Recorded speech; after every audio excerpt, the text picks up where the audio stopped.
మీరు చూస్తున్నది మీ TV news. Motivate, educate, entertain.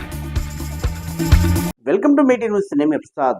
Nagar Kurnool జిల్లా కల్వకుర్తి పట్టణంలోని ఏదైతే నిన్న మండల పరిషత్ కార్యక్రమం జరిగింది, ఈ కార్యక్రమానికి ముఖ్య అతిథి ఎమ్మెల్యే కసిరెడ్డి నారాయణ రెడ్డి గారు హాజరయ్యారు. ఏదైతే ఆర్డీఓ గారి అధ్యక్షతన ఈ కార్యక్రమం ప్రారంభించారు. సో ఏదైతే ఈ కార్యక్రమం ముఖ్య ఉద్దేశం దాదాపుగా మండలాల్లో ఉన్న గ్రామ సర్పంచులు అట్లాగే మండల అధికారులు ఈ కార్యక్రమంలో పాల్గొని మండలాల్లో జరుగుతున్న అన్ని గ్రామాలకు సంబంధించిన విషయాల ఆలోచన విధానంతో ఈ కార్యక్రమం ఏర్పాటు చేశారు. ఈ కార్యక్రమంలో ఎమ్మెల్యే గారి దృష్టికి పలు విషయాలు తీసుకొచ్చే ప్రయత్నం చేశారు గ్రామ సర్పంచులు.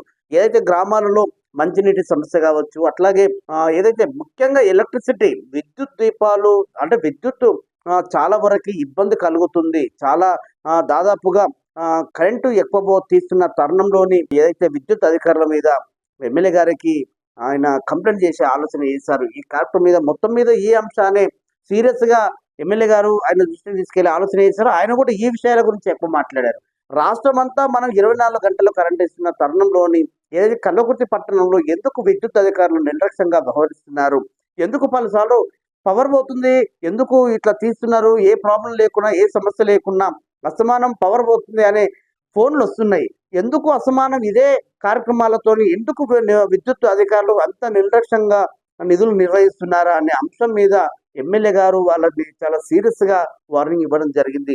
నిజానికి ఏదైతే గ్రామాలలో కావచ్చు, మండలాల్లో కావచ్చు, టౌన్లలో కావచ్చు, రాష్ట్రం మొత్తం మీద కూడా మనం ఏదైతే కాంగ్రెస్ ప్రభుత్వం ఏర్పడిన తర్వాత కూడా 24 గంటలు నాణ్యమైన కరెంటు ఇస్తున్న తరుణంలోని కల్వకుర్తిలో అన్ని సమస్యల కన్నా ఈ విద్యుత్ సమస్యని ఎక్కువైపోతుంది. నిజంగా ఎన్నిసార్లు వీళ్ళని మందలించినా, ఎన్నిసార్లు వీళ్ళని పిలిపించి మాట్లాడినా కూడా వీళ్ళు ఇంకా తేరుకోకుండా ఇదే సమస్యని అసమానం ఏ కార్యక్రమానికి వెళ్ళినా కూడా కరెంటు సమస్యని పలుసార్లు నా దృష్టికి రావడం జరుగుతుంది. అయితే ఇక్కడ విద్యుత్ అధికారులకు నేను చెప్పడం కూడా జరుగుతుంది, ఫోన్లు చేసి ఏ కార్యక్రమంలో జరిగినా సరే విద్యుత్ మీద సమస్యలు వస్తున్నాయి, విద్యుత్ మీద ఎక్కువ కంప్లైంట్లు వస్తున్నాయి, మీరు ఎక్కడైనా ఇబ్బంది ఉంటే ఇక్కడ కింద స్థాయి ఎంప్లాయీస్ని పంపించి అక్కడ విద్యుత్ ఏదైనా ప్రాబ్లం ఉంటే ఆ సమస్యను తీర్చే ప్రయత్నం చేయండి అని నేను కూడా చాలాసార్లు చెప్పినా కూడా విద్యుత్ అధికారులు నిమ్మకు నీరెట్టినట్టుగా వ్యవహరిస్తున్నారు. ఇటు ఎమ్మెల్యే గారు చెప్పినా కూడా పట్టించుకోకుండా ఒక ఆలోచన విధానంతో ముందుకెళ్తున్నారు. మరొకసారి ఏ కార్యక్రమంలో మళ్ళీ విద్యుత్ సమస్య వచ్చిందంటే ఈసారి నేను చాలా సీరియస్గా ఉంటాను, అవసరమైతే నేను సస్పెండ్ చేసేంత వరకు కూడా ముందుకు వెళ్తాను అన్నట్టుగా అధికారులని ఆయన చాలా మందలించే ప్రయత్నం చేశారు. ఇక సమస్యల మీద గ్రామ సర్పంచులు అయితే చాలా వరకు మండల పరిషత్ కార్యాలయంలో ఆర్డీఓ గారు కావచ్చు, ఎంపీడీఓ గారు కావచ్చు, ఎమ్మెల్యే గారు కావచ్చు, సర్పంచులు అట్లాగే మండల అధికారులు చాలా మంది పర్యవేక్షణలో ఈ కార్యక్రమాలు జరుగుతున్నాయి. కొన్ని చోట్ల కూడా ఎక్కడ కూడా అధికార పార్టీల ప్రోటోకాల్ పాటించట్లేదు అన్నట్టుగా కూడా కొన్ని సమస్యలు తీసుకొచ్చే ప్రయత్నం చేస్తూ ఉన్నారు. ఏ సమస్య అయినా ఏదైనా అన్ని కలుపుకొని ముందుకు వెళ్ళాలి, అలాంటి ఆలోచన విధానంతో కాంగ్రెస్ పార్టీ ముందుకెళ్తుంది.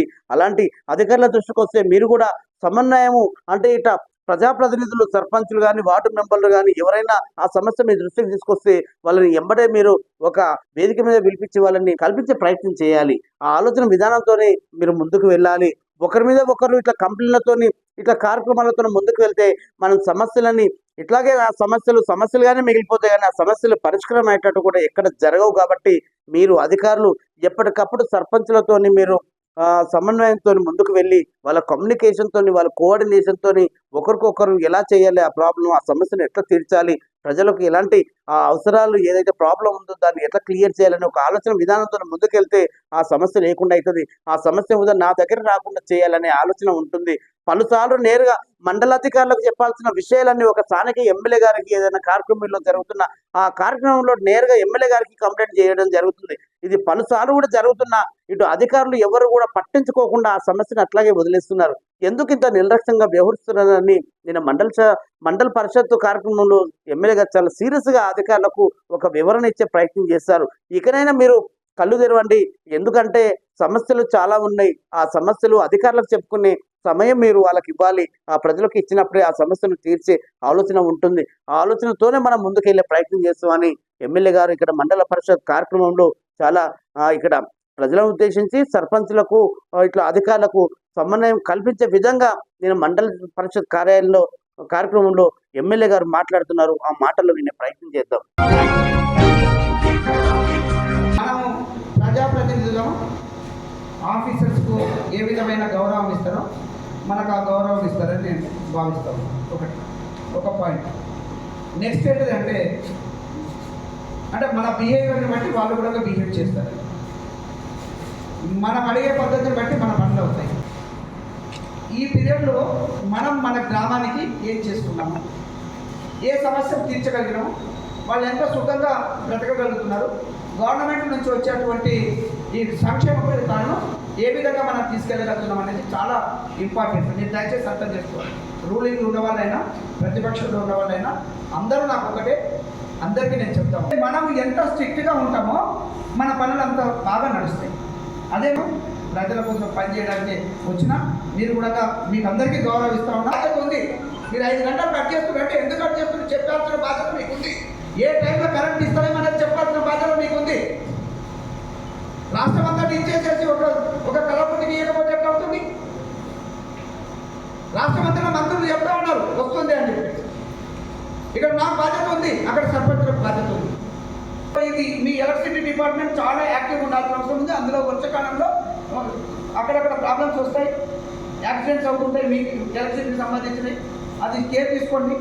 యాక్టింగ్ కరెక్ట్ ఉందా లేదా చూసుకోవాల్సిన అవసరం ఉంటుంది. ఎక్కడైనా ఇంకా ఐరన్ పోల్స్ ఏమైనా ఉంటే చెప్పండి, రీప్లేస్ చేద్దాం. మీరు చెప్పినట్టుగా ఒకటి మాత్రం వాస్తవం, మీరు చెప్పింది 200 పోల్స్ మాకు కావాలంటే అవి ఇవ్వలేదన్నా 2 పోల్స్ కొద్దిగా షార్టేజ్ అయినాయి. అందరూ ఏం చేస్తున్నారు అంటే బాగున్నాయి కూడా వచ్చినాయంటే తీసేపిస్తున్నారు, మీరు కూడా చేస్తున్నారు. సో అది కూడా కొంత నష్టం జరుగుతూ ఉంది. సో పోల్స్ కూడా నేను తొందరగా తెప్పిస్తాను. నేను అడిగినాను, సార్ కొద్దిగా మీరు ఓపిక పడ్డాను సార్, ఒక 15 రోజులు అన్నారు. సో ఓపిక పడదాం, ఇన్ని రోజులు 70 ఏళ్ళ నుంచి లేదు, ఇప్పుడే అయిపోయిందా 15 రోజులు, అది కూడా వచ్చినాకనే చేయండి. అట్లనే ఆంధ్రప్రదేశ్ వాళ్ళు ఇప్పటివరకు మాట్లాడారు, మీరు వాటర్ ప్రాబ్లం ఇంకా కూడా కంటిన్యూ అవుతుంది. ఎందుకంటే హైదరాబాద్లో బోర్లు ఎండిపోయినాయి, ఇక్కడ కూడా ఇంకా కాలువ ఉంది కాబట్టి కొంత బెటర్గా ఉంది. ఇంకా మేము అక్కడ ఈ కట్టాల సైడ్ వెళ్ళినట్టయితే ఇంకొద్ది ఇబ్బంది ఉంటుంది. మిషన్ రైత ద్వారా వస్తున్నటువంటి నీళ్లు అక్కడక్కడ మీదకి ఎక్కలేక బోర్లు వేయలేని పరిస్థితి ఉంది. బోర్లు వేస్తే కూడా పోతూ ఉన్నాయి. మీరు ఏ విధంగా చేస్తే బాగుంటుంది అనేది మీరు అందులో ప్రావీణ్యం ఉంది మీకు కాబట్టి ఏ విధంగా చేయగలుగుతాం అనేది మీరు అందుకే దాన్ని ఎలక్ట్ చేసుకొని మీరు అందులో చేయలేండి. మీరు మాకు సలహాలు ఇవ్వాలి, సరే ఇది బాగుంటుంది, ఇట్లా చేస్తే బాగుంటుంది, మా ప్రజల యొక్క ప్రాబ్లమ్స్ పోతాయండి. నేను చెప్తూ ఉంటుంటాను. నేను తప్పు చెప్తే మీకు తప్పు ఉంది సార్, మరి ఇట్లా చేద్దామని చెప్పండి. మన ముఖ్యమంత్రి గారు బాగా సహకరిస్తుంది, ఇక్కడ బాగా కావాలనే ఉద్దేశం ఉంది. అందుకోసానికి మీరు ఏది కావాలన్నా అది అడగండి. మళ్ళీ 45 రోజుల్లో మళ్ళీ పెడతారు, ఓ రోజు అటు ఇటు. అప్పుడు సమస్యలు, ఎందుకంటే ఇప్పుడు 6 నెలలు ఉంటూనే ఉన్నాం. ఇప్పుడు గవర్నమెంట్ ఒక డిసిషన్ తీసుకొని ఇవన్నీ సమస్యలు తీర్చాలని చెప్పేసి ఉన్నాం. మీ దాని డబ్బులు లేకుంటుండే, డబ్బులు ఏ విధంగా మీ దాంట్లో కొన్ని డబ్బులు వచ్చినాయి. ఈ ఎలక్ట్రిసిటీ డిపార్ట్మెంట్ అడ్డగోలుగా వాళ్ళు ఖర్చు పెడుతున్నారని చెప్పేసి దానికి మీరు కట్టగానే ఉండదు. డే టైంలో లైట్స్ అంతా వెతుకుతుంది, ఎక్కడికి వెళ్ళి కొంటాము? మీరు ఆలోచించాలి, సర్పంచ్లు ఆలోచించాలి, జనాలు కూడా ఆలోచించాలి.